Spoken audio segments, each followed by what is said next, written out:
Hello chess friends and welcome to Azarov's chess channel and welcome to my hyper-accelerated ranked Sicilian defense series. So in this series we see a very effective weapon while playing against e4, and probably you ask yourself when I'm gonna do this Maroczy Bind. You see, the Maroczy Bind is a very annoying opening setup by white, and it's really annoying to play against it, and I had my troubles also to play against this Maroczy Bind setup, but I think I've managed to find some good lines, and of course I wanted to show them for you. And in this introduction video of this Maroczy Bind, I'm going to show you very nice and a clear line how you can surprise your opponent, because this Maroczy Bind is basically a more positional play, but you have this tactical line, and I really wanted to see it because it happens quite often, and I managed to win tournament games with the exactly same move order. And believe me or not, but white builds his setup in this common fashion, and you can really try this tactical idea that I wanted to show you here. So let's see what's all about here. E4 by white, of course, already played, and now we go c5. So knight on f3, g6, this common hyper-accelerated Sicilian defense move order, and now d5, c takes d5, knight takes on d5, bishop on g7, and now the move c4. So this is this common Maroczy Bind setup, and of course we are not trading the bishop here for the knight. That would be really a bad move. Of course, we don't give up our very nice bishop, but the problem is from black's perspective that the white has already a very nice central control with these two pawns and this knight in the center. So of course we want to challenge the center with the move knight on c6, bishop on e3, and again I'm not recommending you here some trades on d4, because the queen will simply recapture here on d4, and then white will have even better central control with this queen on d4 and these two pawns on e4 and c4. So we simply can continue now our development by knight on f6, knight on c3, and now castling. Here bishop on e2 with preparations to play castling, and then after that f3, and of course this would be a really nice setup here for white, and then he can maybe try to prepare moves as b3, a3, and then after that maybe b4, and creating some space advantage on the queen side. There is this line, this common line, in which here of course we continue to play the move d6 now after castling. Now you can make a slightly mistake here to immediately play the move bishop on d7. This bishop on d7 move leads can sometimes lead in this continuation. The knight can jump here again on the c2 square, and now we would love to bring our knight here on d7, and then after that on c5 with some ideas to play after that a5. So this is the common idea while playing as black in this Maroczy Bind setup, to put our knight here on d7, and then after that fix it on c5 with the previous move a5. So this should be our basic idea in the setup, but you see, with this bishop on d7 you can make this mistake, and this bishop wouldn't be placed good here on this d7. So here I recommend you to immediately take out the knight on d4. So now bishop on d4, and you can play now a5 with the preparation to play the move knight on d7, and then after that on c5. So here queen on d2, and now we have here bishop on d7, but now the bishop can go here on you see, we don't have anymore this knight on c6. We have now the possibility to play the bishop on c6 and attack the pawn on e4. So now rook on d1 is a common continuation for white, bishop on c6, and now f3. Okay, so far so good. This is still a positional game.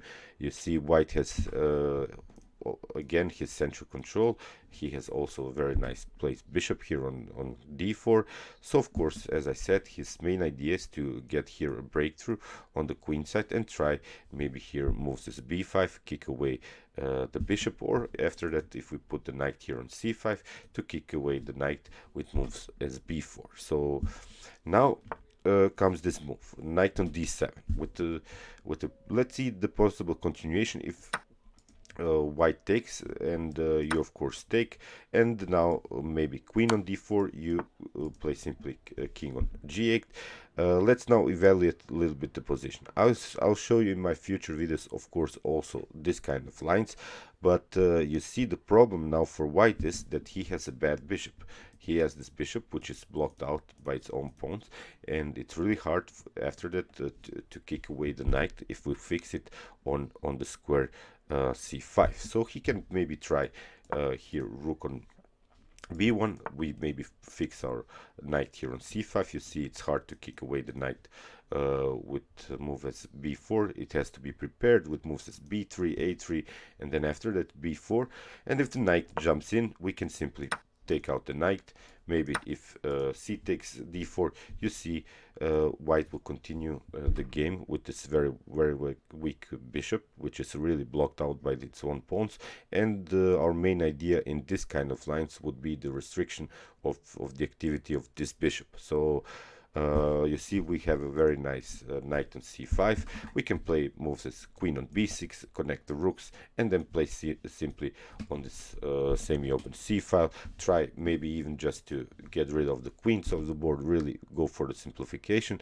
But that's not the line that I wanted to show you today. It was here after knight on d7, here bishop on e3. And now we can put the knight again on c5. You see white's not gonna take out the knight here on c5 because then he will really have this problems on the dark squares around his king. So here of course he's going to do this common attack on this very well placed knight on c5. And how to do that? It's the move rook from a to b1.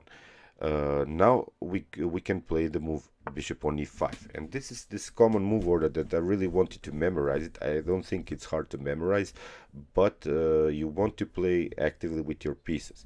This bishop on e5, it's the idea which allows us to play the move e6 and then go maybe with our queen here on queen on e7 and support this weak pawn on d6, and we can really continue here from on. We have then an equal middle game. So there is this common mistake after bishop on e5 that white can make, and also I wanted to memorize it. If you place the move a3, of course with preparations to play the move b4.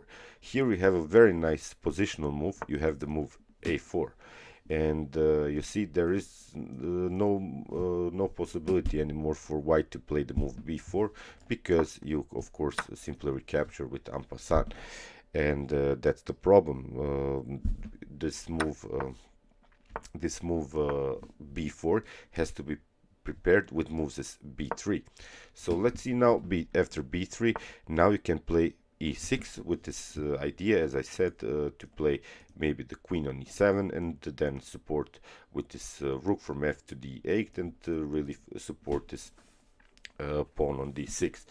I hope you realize that black has also a very nice activity here with these pieces. This bishop is aiming here on this h2 pawn, and there is this also kind of mistake that white can make here. He can try to push and kick away this bishop on e5.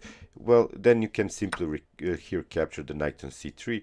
After queen takes on c3, you can play knight takes on e4, attacking the queen, and after that you can maybe fix the knight here on with moves as f5. Okay, you have your dark square problems, but they can be solved maybe with rook on f7 and similar ideas. So I'll show you, as I said, in the future some more of this Maróczy Bind videos in some other lines which are also important.